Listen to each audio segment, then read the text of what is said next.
the NFL season. Wow, what a great weekend of football. We got 3 and Out coming up today here on this Monday edition. We got to talk about the most impressive team in the NFL. That is the Miami Dolphins. Put some respect on their name right now. Joe Burrow is hurt again. Shit. Dallas Cowboys start 2-0. But first, and now, Mike's thoughts.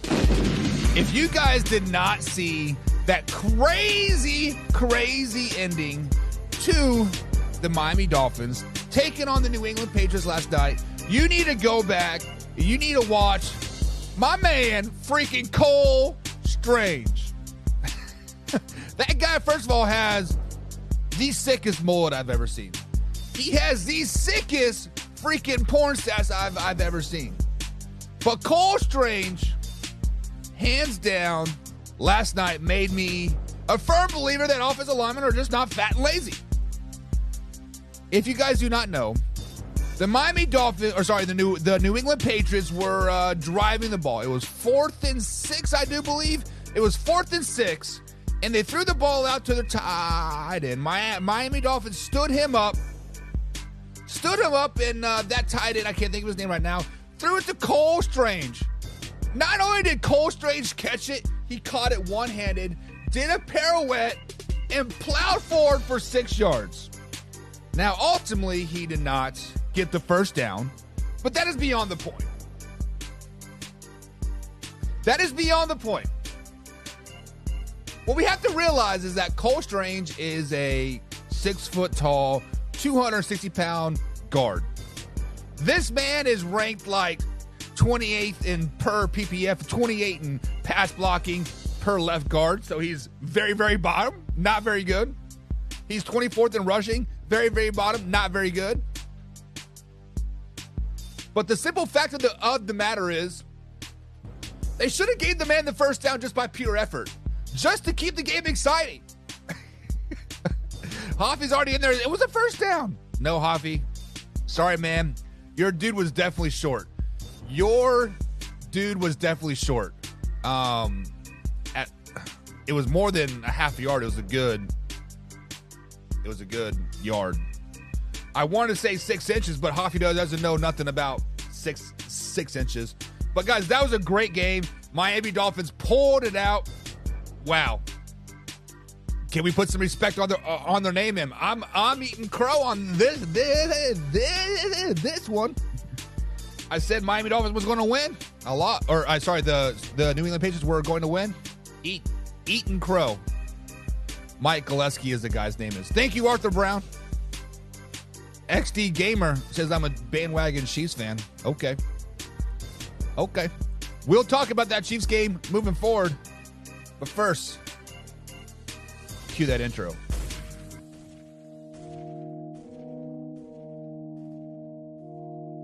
You don't want to be every time, no. I would like to personally welcome you to Man Hour After Dark. Say that then. While I bring you the host, Mike, Buck, and Cone. You know who's coming to the sports talk than what you about to hear right here. I second that. Go. You know that it's us when we talking about sports. Giving you facts on the field to the core. Tune in, we need the support. 1 hour too short, then listen some more. On all your stations, not dropping no music. Starts like Adidas, but Nike just do it. Down 4 in the 4th, we go for the win. Michael 2 seconds, we taking it in. Buck, Mike, and Combs, you know what's going on. Man, now we're After Dark, no LA, we the big spark. No 4th and inches, won't cut short. Got the best talking, it's all sports. Buzzing more than buzzer beaters. We coming live, all 3 speaks go.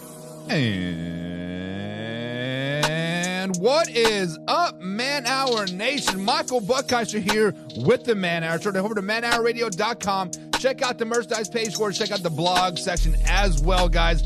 It is Monday edition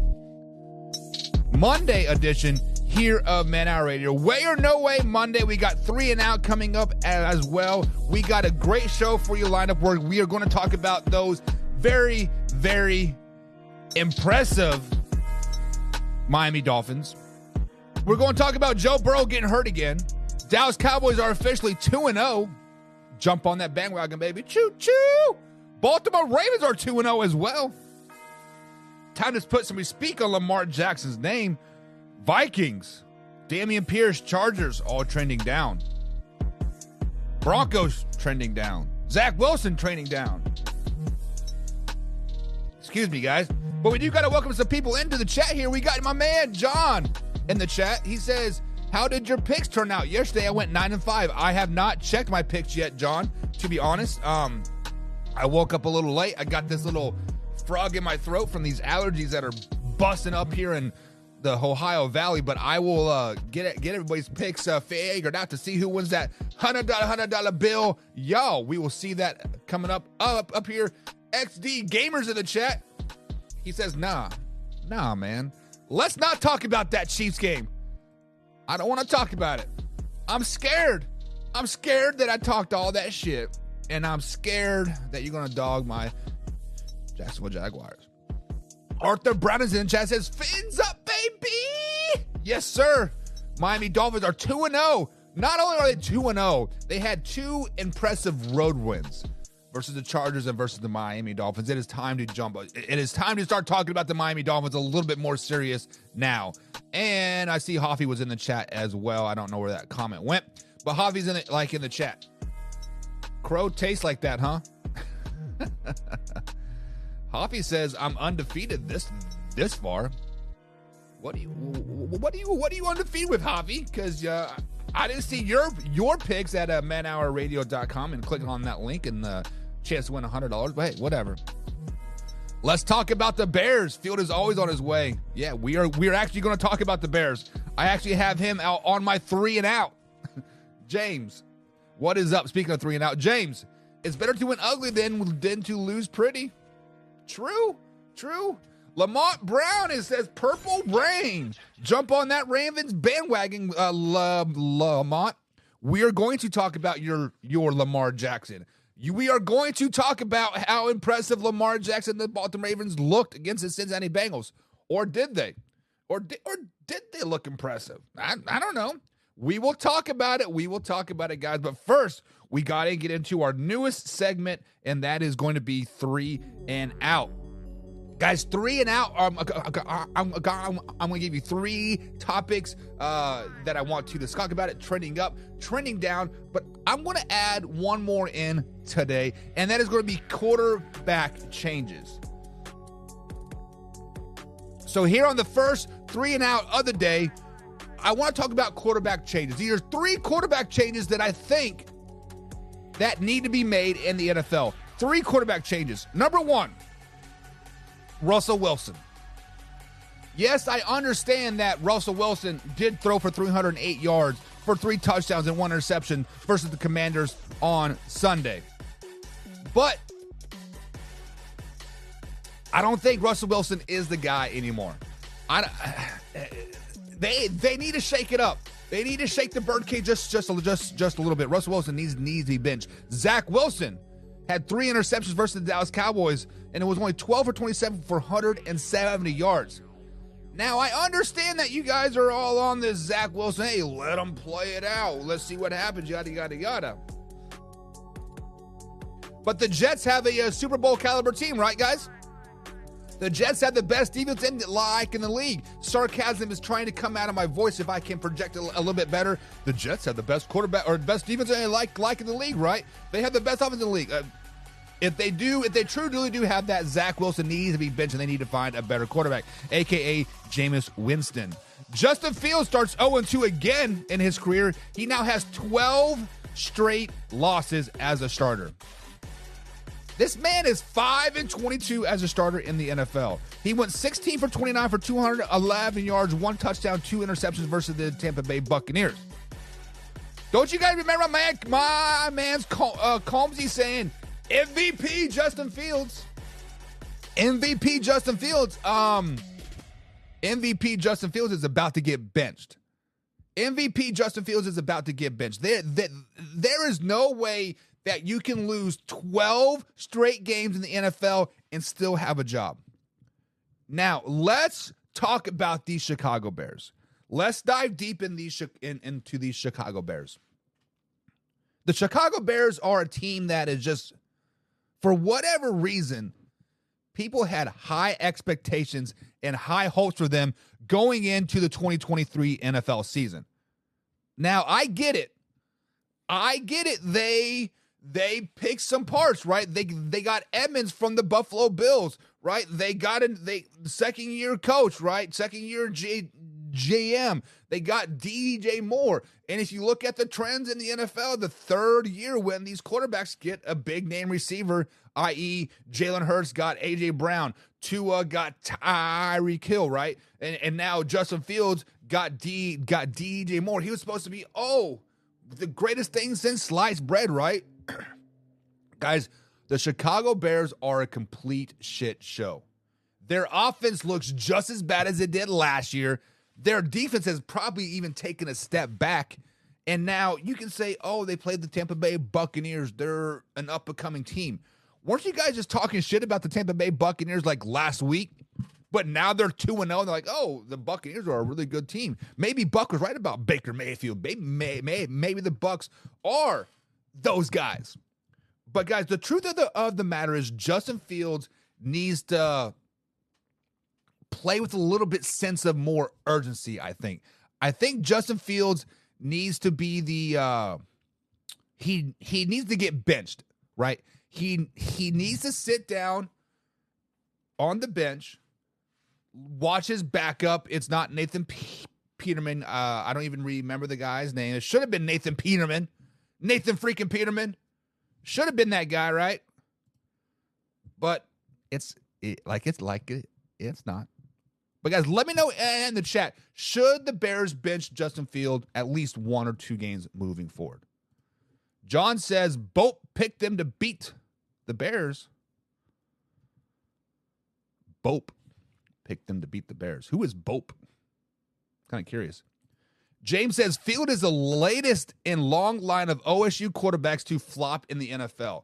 So we have kind of discussed this in years past, right? Or actually, it was just like last year, right, when Justin Fields was starting that 12-game losing streak in a row. And we started talking about, linebacker you, quarterback you, this you, yada, yada, yada. So with that being said, can we really deem like Ohio State like a quarterback failure just because, wasn't Justin Fields coached by Urban Meyer? Let's just be honest. Has Urban Meyer ever had a successful quarterback in the NFL? Like, I am legitimately asking this question. Can we kind of like stop pointing it at the school, but start pointing it up at the coaches, right? When you look at Urban Meyer, when he was at Utah, never produced a really good NFL quarterback. I don't think he ever produced an NFL quarterback. When he went to Florida, Tim Tebow was his guy. Was he a good quarterback? He could have been if he would have got a proper chance, but obviously he was a bust in the NFL. No longer in the NFL. Then Urban Meyer with Justin Fields.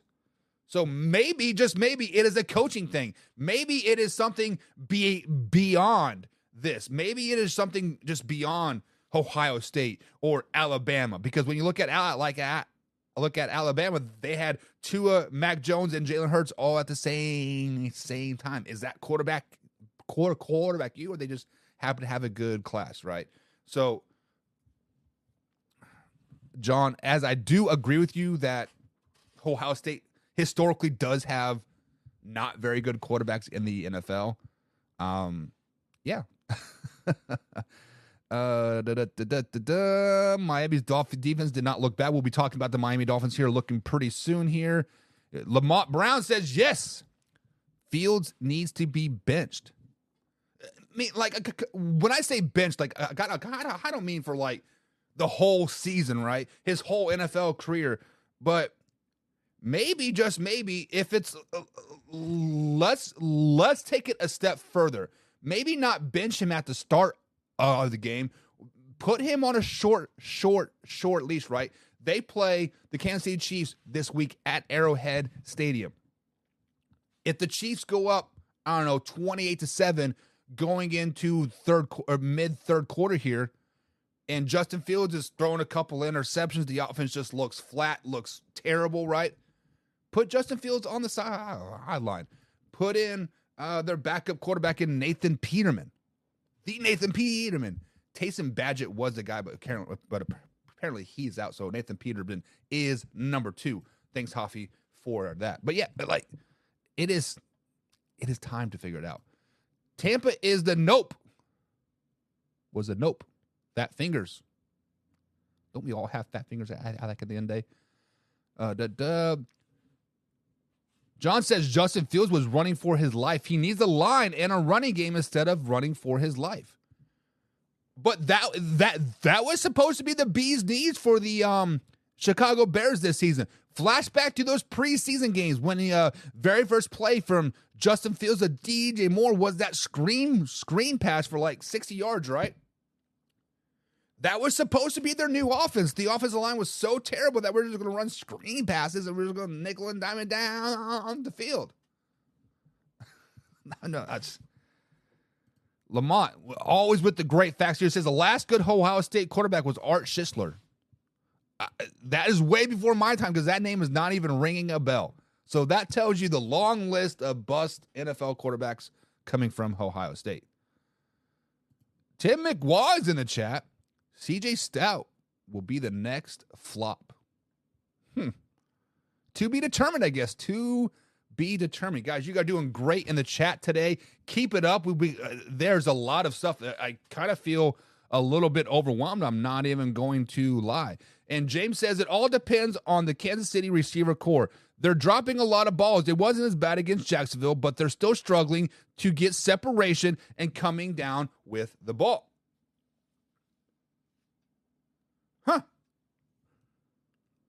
XD Gamer, are you still here on YouTube, man?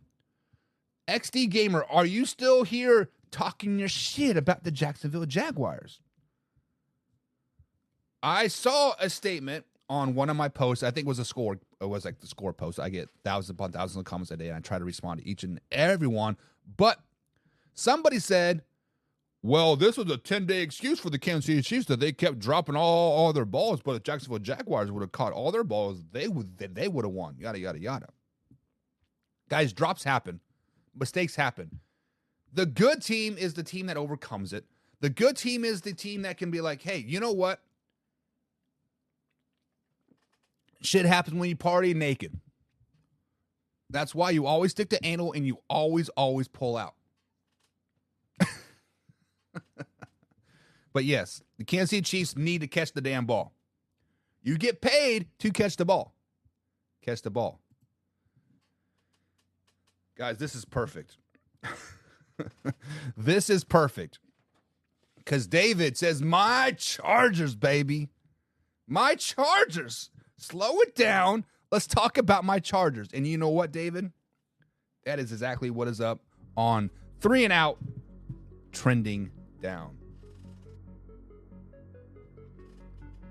So on my 3 and Out, trending down, basically, guys, I got three statements, 3, whatever you want to call it, that is trending down in the NFL. 3 of them right now.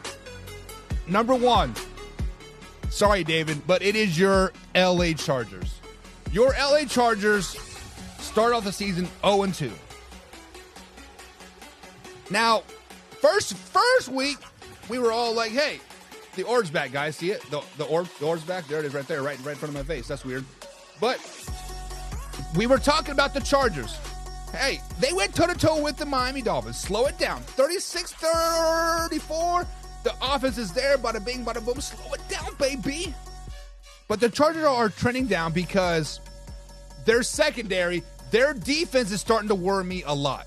This defense that has the highest paid safety in it in the NFL. This defense that has a really, really good names out there, right?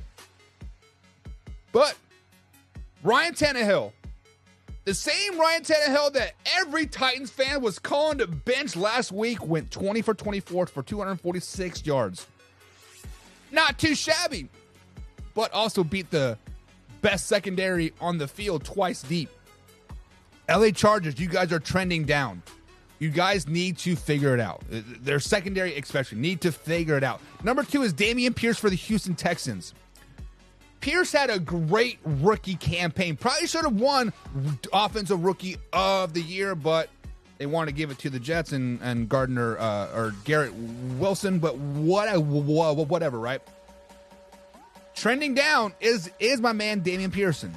In 2 games, he has 26 carries for 69 yards. Whoa. Need to figure out a running game, man. You literally have a running coach in DeMarco Ryans.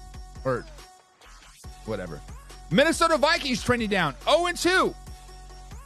It is not the fact that they're starting the season 0-2 with losses to the Tampa Bay Buccaneers and the Philadelphia Eagles. It is the fact that they cannot run the freaking ball. It is the fact that they have 7 turnovers. It is the fact that where would they be without JJ? Let's just be honest. If JJ was not on the Minnesota Vikings right now, how bad would they be? Let's just talk about it. How bad would they be? So, guys, those are 3 things that are trending down right now.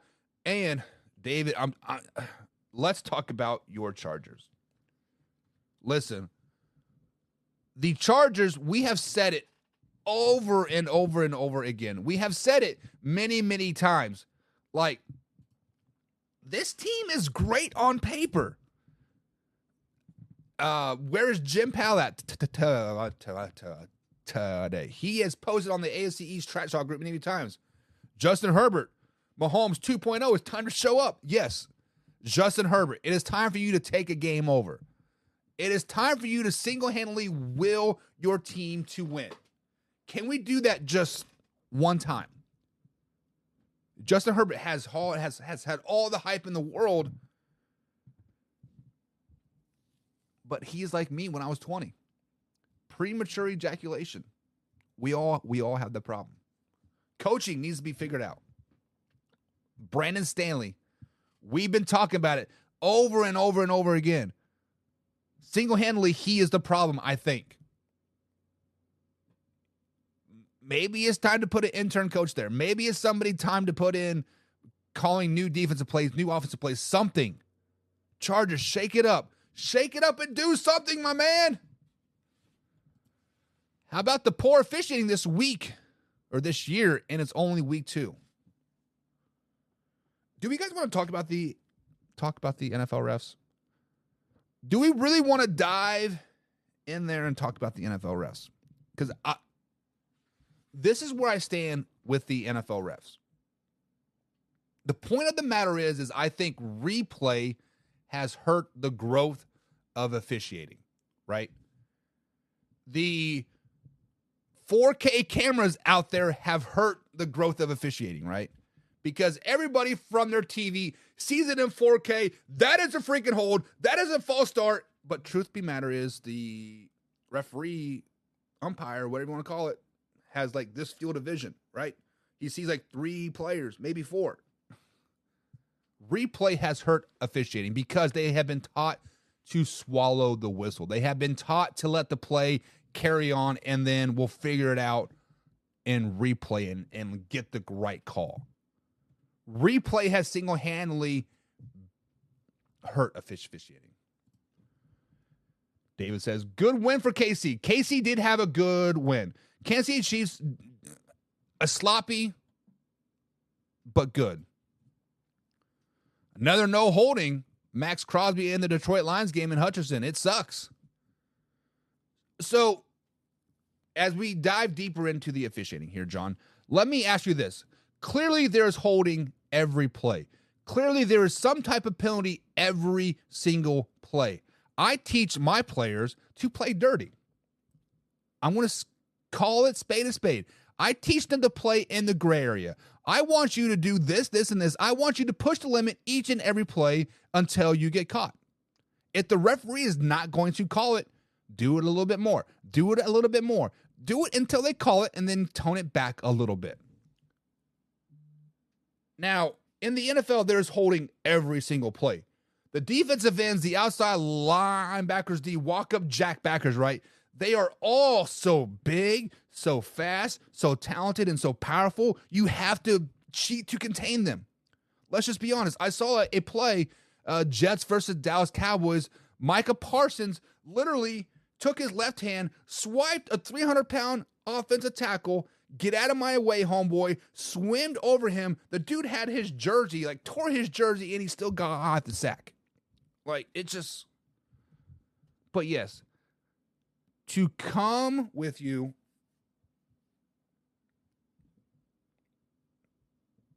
Call it. I mean, I guess call it and tone it back a little bit, right? I don't know. Call it and tone it back a little bit. Guys, we will be talking deeper into the Chiefs or the Cowboys here and the Chiefs. I see a lot of comments about that. We'll be talking about the Bills coming over. Stanley is a defensive coach. Well, then defensive coach, hire a better offensive coordinator because Kellen Moore is a shit show. Tim McWall, the Bills lost to the Jets. That is true. Guys, you guys are killing it with the chat today, and I freaking love it. You guys are doing awesome. James right there, good philosophy, Buck. It is better to risk getting away with the call than giving up a big play. Facts on facts on facts. If the offensive tackle would have held, Aaron Rodgers would still be in the game. Oh, wait, he did get held, right? Parsons is a different animal. Correct. No refs be accountable at a certain numbers of bad calls they should go. Maybe, just maybe, the NFL needs to loosen the reins a little bit. Maybe, just maybe, we can loosen the reins of this whole rules things that we have, like have here. Like hitting a defenseless receiver, hitting too hard, like over the middle. Back in my day, let me pull on my gray beard and gray hat. And back in my day, we walked up a hill both ways, right? Back in my day, if a receiver came over the middle at my 7 to 10 yard zone and he caught the ball, I am flying down like a bat at a mofo, and I'm going to lay that son of a bitch out over and over and over again. Make him develop alligator arms.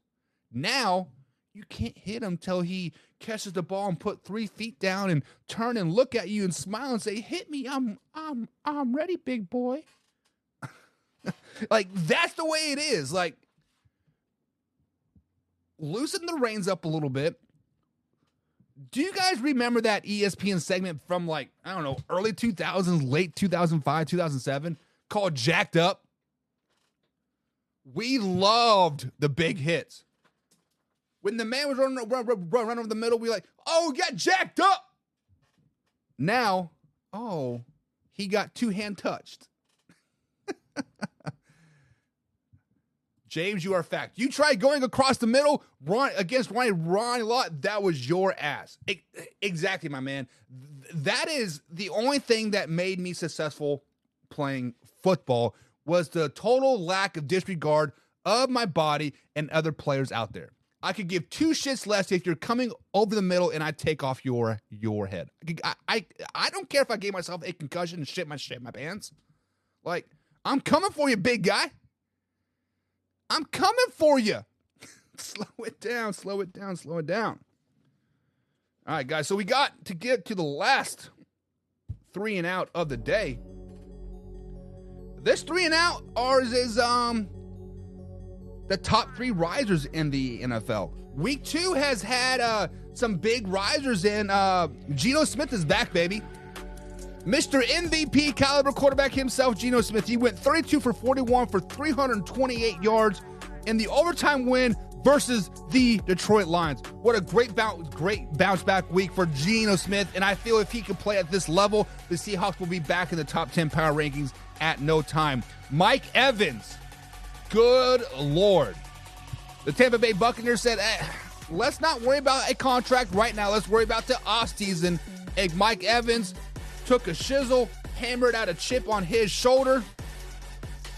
And boy, is he going off.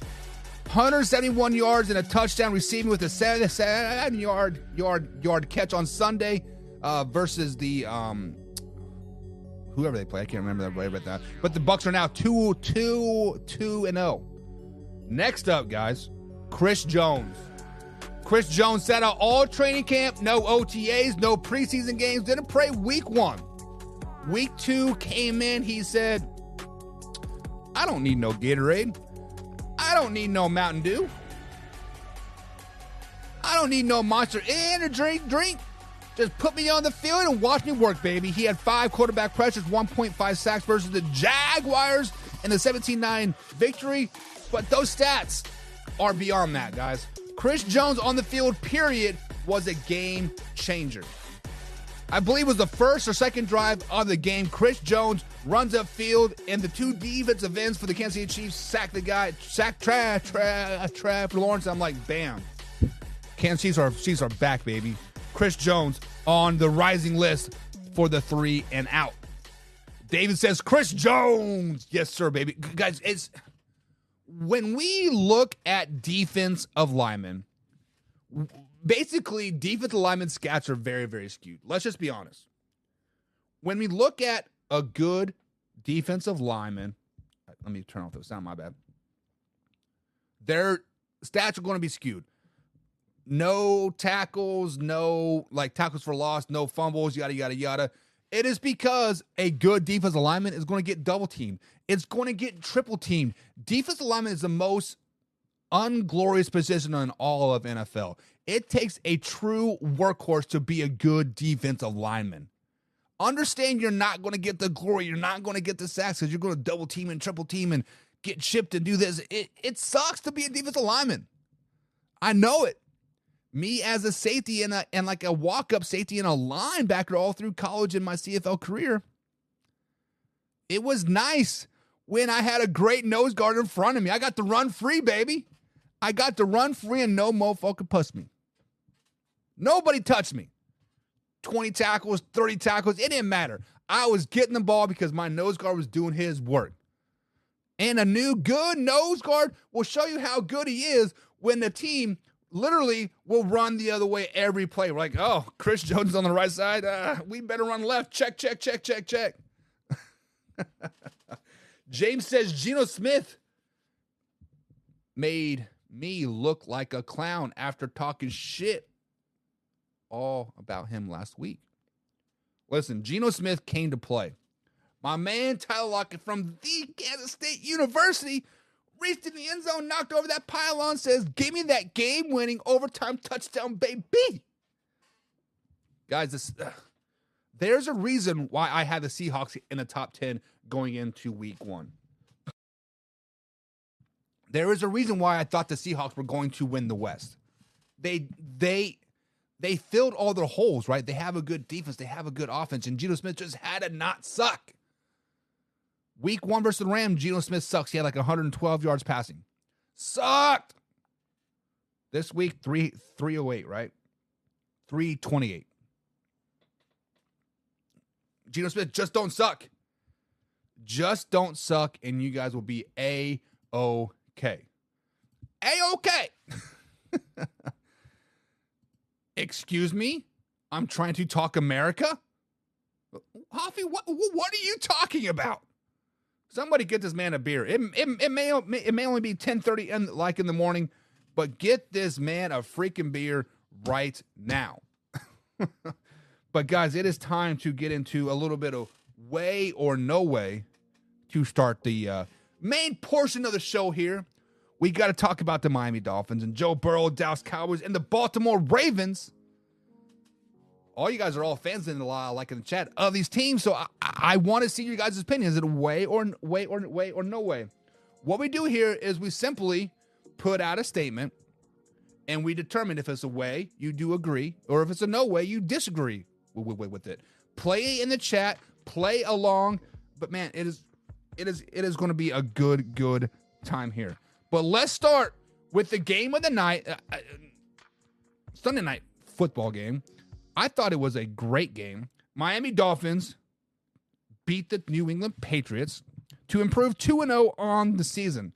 Not only did they improve 2-0 on the season, they had 2 road wins. They traveled across the entire continental USA to LA to take on the Chargers, beat them 36-34, then travel all the way back to Florida, and then travel all the way up the coast to New England and beat them 24-17.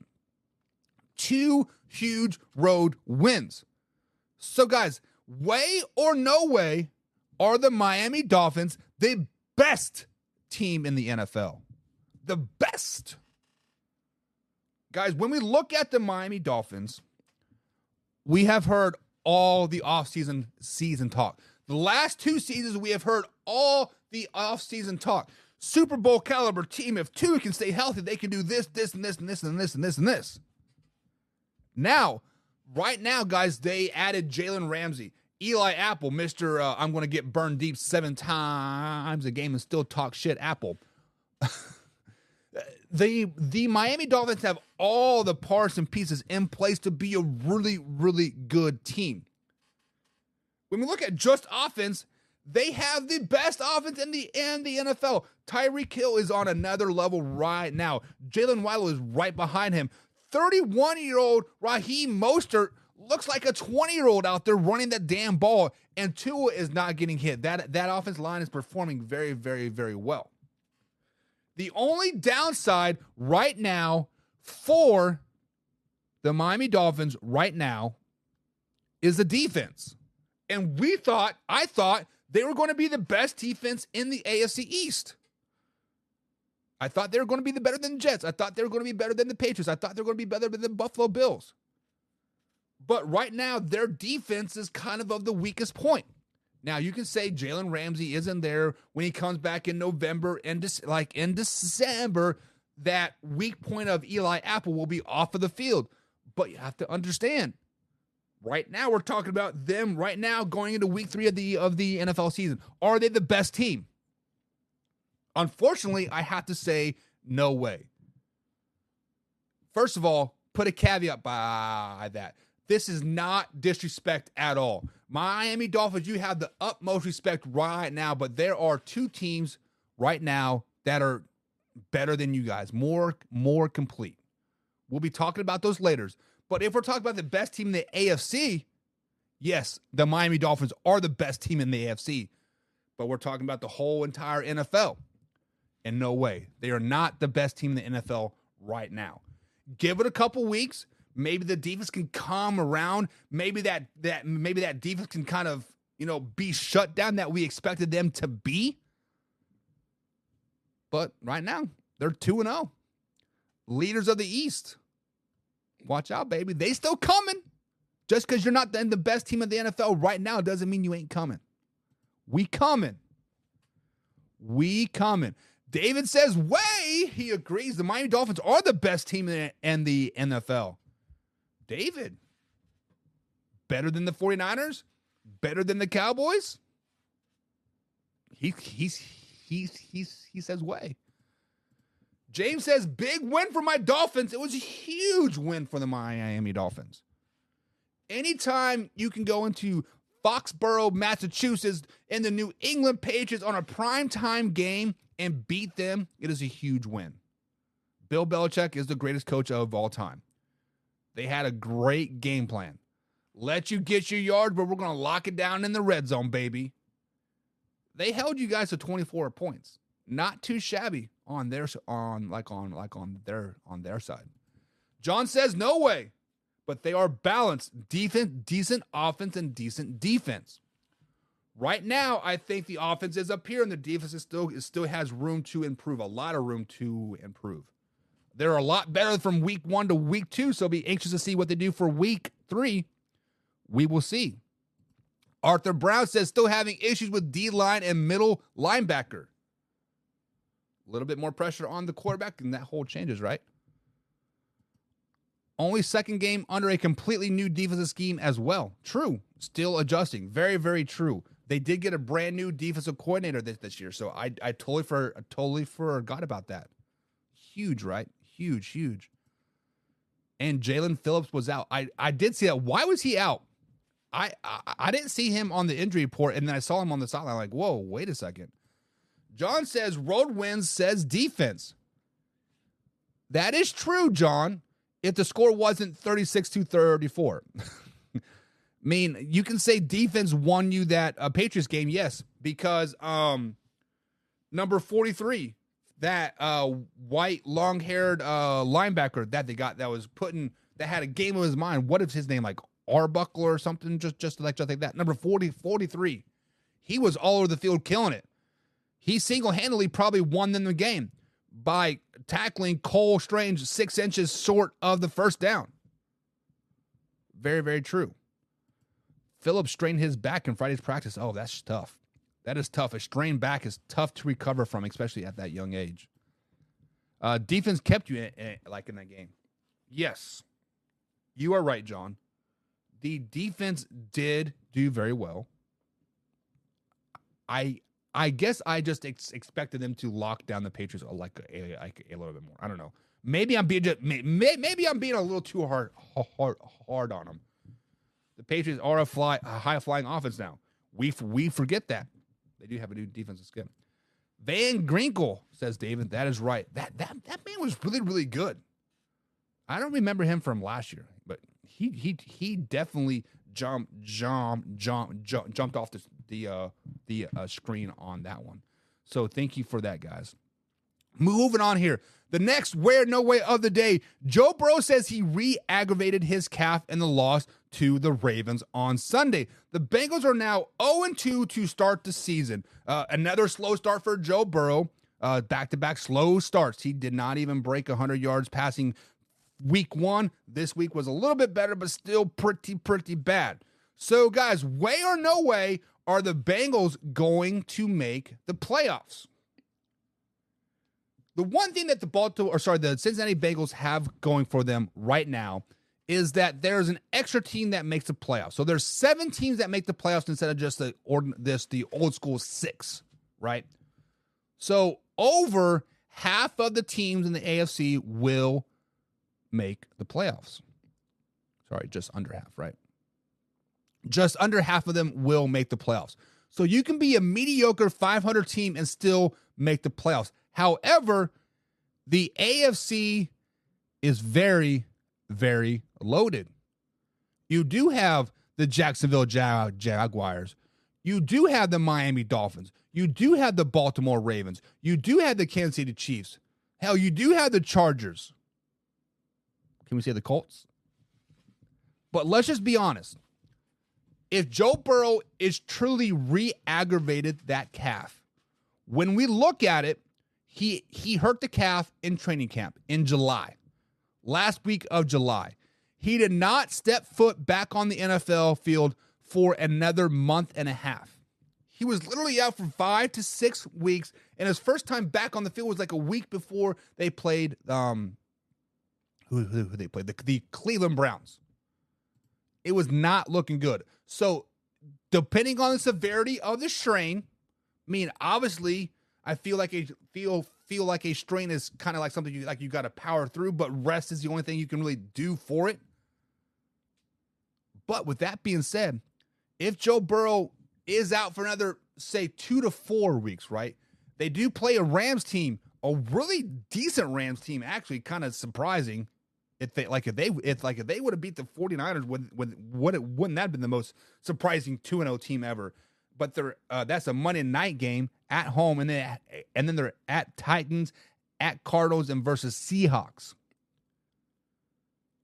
So, guys, if Joe Burrow is truly hurt and the Bengals are already 0-2, their offense looks terrible, their defense is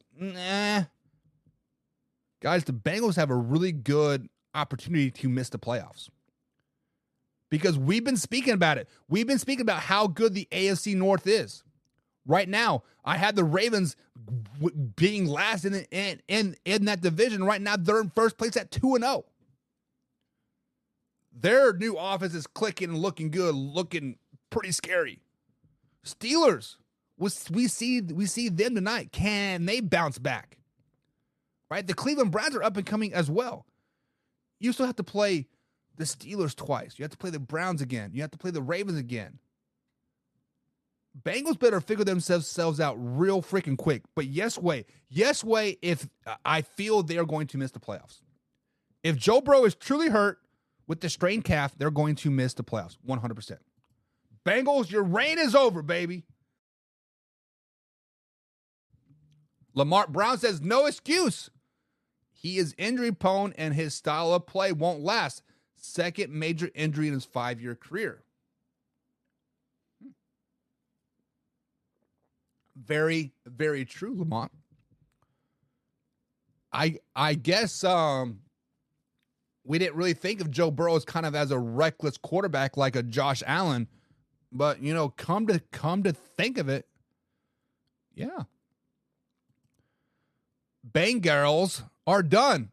Overpaid for the Home Alone actor.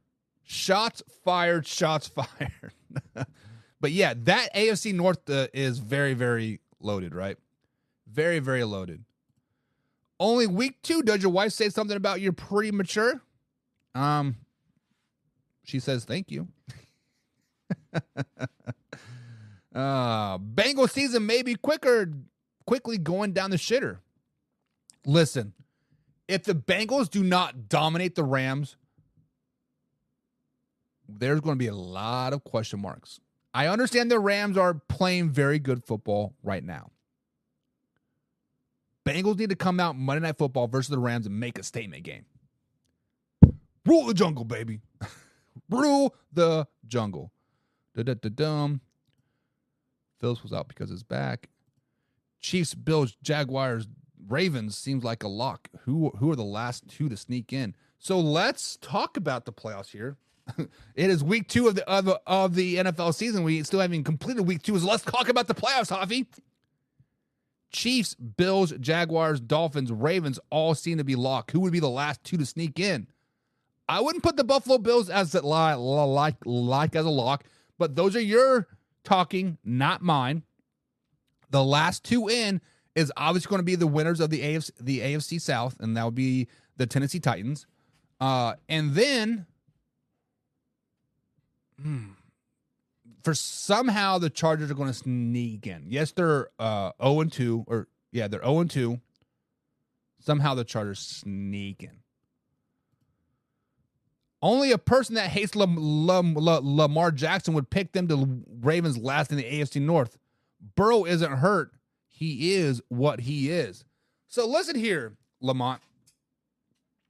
Every time I post something about Lamar Jackson, guys, Lamont wants to say, Lamar Jackson is the greatest thing since sliced bread. He is this, and this, right? First of all, thank you for liking watching the live, man. Really appreciate it. But I did not pick the Baltimore Ravens last because of their ability on the field. I was looking at other teams in the AFC North, Mr. Brown. I was looking at the Cincinnati Bengals. Obviously, the reigning champions of the AFC North for 2-3 years like in a row. I was thinking they were going to be continued, right? I was looking at the up-and-coming Cleveland Browns. Deshaun Watson finally had a full off season. Best receiver core in the NFL from top to bottom. Cooper, Peoples-Jones, right? The Browns are there. I was expecting Kenny Pickett and the Pittsburgh Steelers to be those guys. I actually had the Ravens making the playoffs. All 4 teams in the AFC North making the playoffs, but unfortunately they were a last place team because of head-to-head battles and whatever, right? Don't sleep on the Colts. Listen, I am not sleeping on the Colts whatsoever. If they can figure out what they have 2 more games before Jonathan Taylor is eligible to come out. They're playing the Ravens and the Rams the next 2 weeks. If they can keep those games close and maybe pull one of them out, Mr. Brown, I feel that Jonathan Taylor will be traded. Zach Moss will be 100% healthy and ready to tote that rock. And Colts 2.0 are about to make some noise, baby. They are about to go and do some work. We'll find out about the Steelers tonight. Yes, Monday Night Football tonight. It is the Steelers taking on the Browns. Saints and Panthers in early game. Browns and Steelers late game. Yes, this is a true test for the both teams here, for the Browns and the Steelers. We're actually going to talk about that later. But moving on to the next way or no way of the day. The Dallas Cowboys start 2-0 after a shutout victory over the New York Football Giants and a total beatdown of the New York Jets 30-10. We've been talking about the best teams in the NFL. Way or no way, are the Dallas Cowboys the best team in the NFL? Guys, many people want to put asterisks by this Dallas Cowboys team. Oh, you just beat the New York Giants. The same New York Giants team that was down, 21 or 28 points to the Arizona Cardinals and come back and won that game. It's still an NFL game. Still NFL players. Still the top 1,000 players in the world that you're playing against. And then you want to asterisk that, oh, but the Jets don't have Aaron Rodgers, baby. I thought the Jets didn't need Aaron Aaron Rodgers. They had Garrett Wilson. They have Randall Cobb. They have Sauce Gardner. They have Delvin Cook. They have Breece Hall. Oh. Guys, the Dallas Cowboys are the best team in the NFL. Dallas Cowboys are more rounded than the San Francisco 49ers right now. Head-to-head offense, give me the Dallas Cowboys. Head-to-head defense, give me the Dallas Cowboys. Head-to-head special teams, give me the Dallas Cowboys. The Dallas Cowboys right now, going into week 3 of the NFL season, are the best team in the NFL. They are the best team in the NFL. They beat a really decent on-paper Jets team. Now, you could say the mojo isn't there because Aaron Rodgers isn't there, right? Yada, yada, yada. That doesn't mean that the defense isn't there. They gave up 30 points to the Dallas Cowboys. The Jets are supposed to be the best defense in the NFL. They have a $150 million defensive tackle in Quentin Williams, right? They have Sauce Gardner. The Jets are supposed to be those guys. They're supposed to be a really, really good team. Defensive team, offensive team, special teams, whatever. Robert Saleh is supposed to be the glue that holds it all together. Guys, this is the way. Dallas Cowboys are the best team in the NFL. You cannot be putting no asterisks by it. You cannot be doing this or doing that, whatever, right? This is not NBC. This is Mike Tirico not putting an asterisk win by the Detroit Lions because they didn't have Travis Kelce and Chris Jones. Guys, the Dallas Cowboys are the real deal. Dallas Cowboys are the real deal. Jump on that bandwagon right now. All aboard, baby. All aboard. Coin toss. Cowboys haven't been really tested, but if they keep playing at this level, they are. They are scary as hell.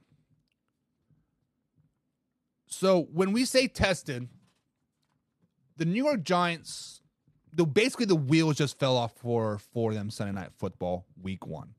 Nothing could go right for the New York Giants week 1, unfortunately. But that was because the Dallas Cowboys stepped up. Their defense shut them down. They had a big special teams play.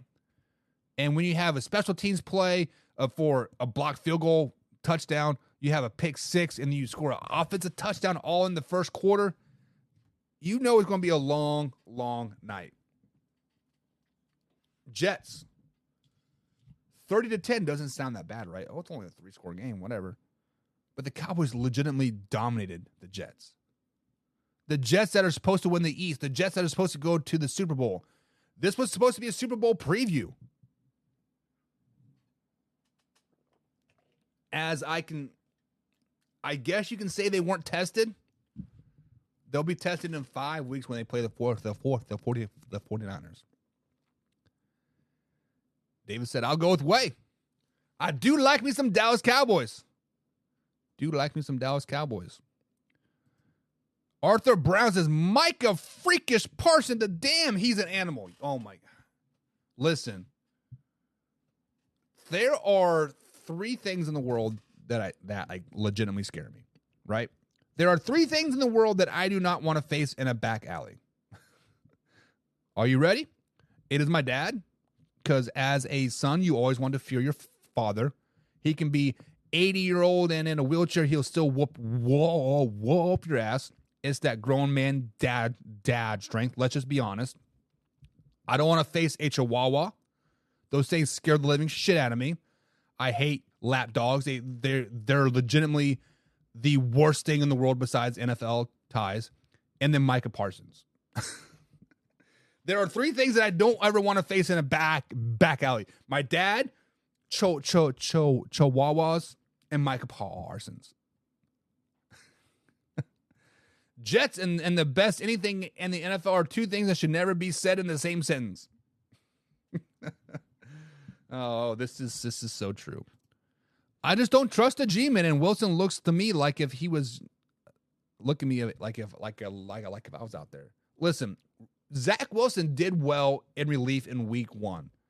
Week 2, the Cowboys had the opportunity to plan for him, and they know how to shut him down. 3 interceptions. Mr. Brown, let's talk about this. He says no.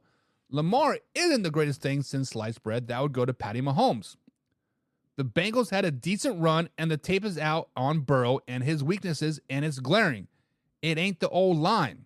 They are in trouble, and they're going to lose to either Lamar and they're going to lose either Jamar Chase or T. Higgins. This is Boyd's last year in Cincy. What is Burrow going to do with one wide receiver? Listen, as I do agree with you, as tape is out there on Joe Burrow, he does have weaknesses in his game. But maybe, just maybe, hear me out. Let's play devil's advocate with Joe Burrow. Let's flash back to a couple years ago when Tyreek Hill left the Kansas City Chiefs and Patrick Mahomes. People said that the Chiefs were going to take a step back. Their receiver core was going to be hurt, right? But the point of the matter is their receiver core got better. The Chiefs got better because they didn't truly have that number one guy. So maybe, just maybe, the Bengals need to lose somebody like Jamar Chase and T. Higgins, right? Maybe they need to lose that top 5 receiver in the NFL. Maybe that will help Joe Burrow improve because maybe he won't be so reckless in your words. Maybe he won't be so crazy out there, right? I don't know. To be determined. Next year is a long ways away. Long ways away. But speaking of long ways away, the Baltimore freaking Ravens and Lamar Jackson start 2-0. They are atop of the AFC North. They are on cloud 9 right now. And boy, are they clicking on all cylinders after week 2. Week 1, the offense was a little bit of meh. Week 2, they're finally starting to tie it together. They beat a good Bengals team, let's just be honest. But way or no way, guys, will the Bengals win the AFC North?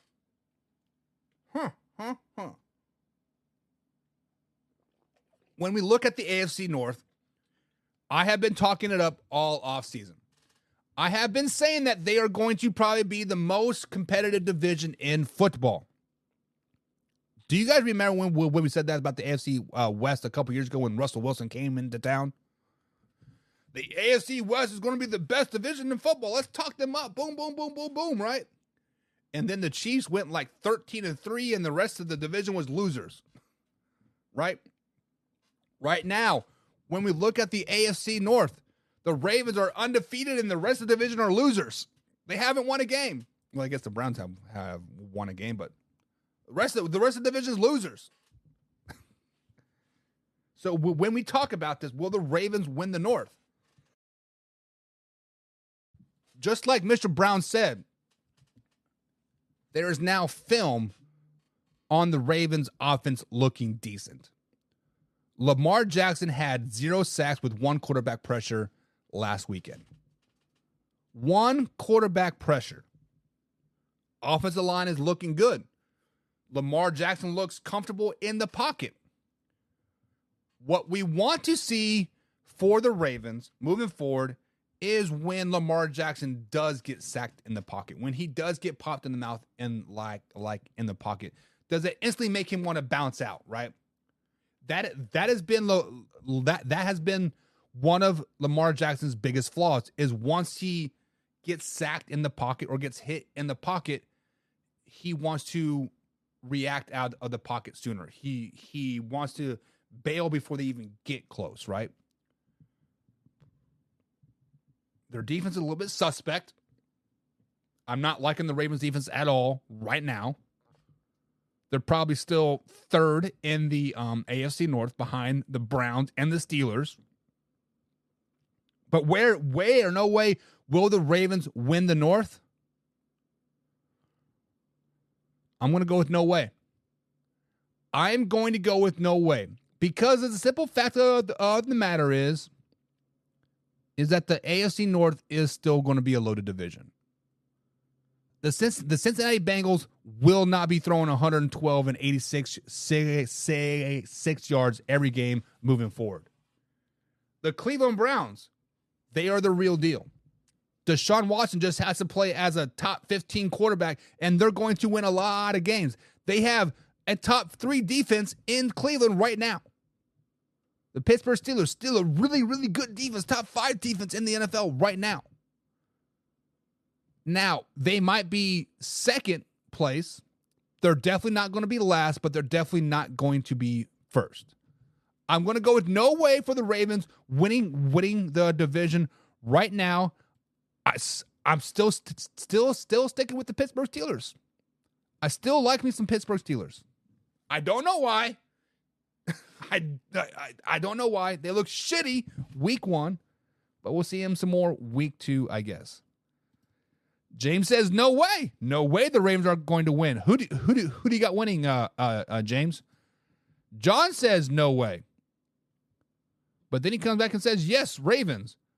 He says no way the Ravens are winning the division, but then he wants to come back and say yes. David says way. He loves him some Ravens. And then Arthur Brown, he always brings common sense and validity into the chat. He says Browns are winning the North. Nice cut and dry. He says it with a nice, stern, even tone, monotonous voice. The Browns are winning the North.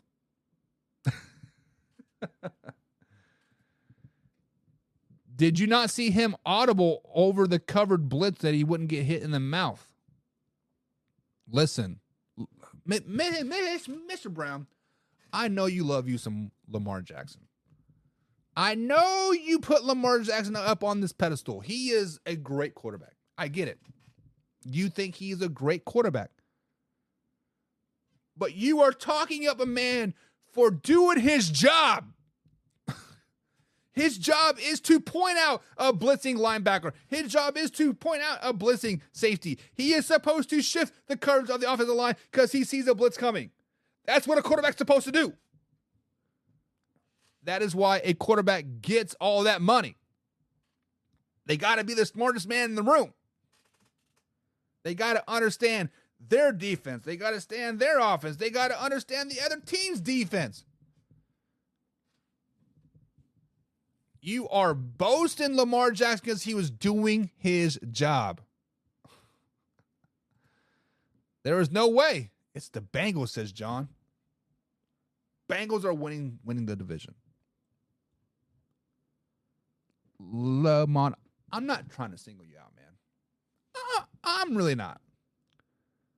I'm glad to see you here on the live. I love talking shit with you about Lamar Jackson. It makes my day amazing. But guys, that is going to be it for the show today. Hope you guys enjoyed it. We got to talk about tomorrow, guys. Tomorrow, we got to talk about this Browns-Steelers game. Got to talk about this Saints-Panthers game. Kind of intrigued that we have 2 Monday night games week 1, but hey, make those dollar bills, yo. Who are you guys watching tonight? Browns-Steelers or Saints-Panthers? You can start with one and move to the other one, but when push comes to shove, who are you going to watch? Let me know. See you guys tomorrow.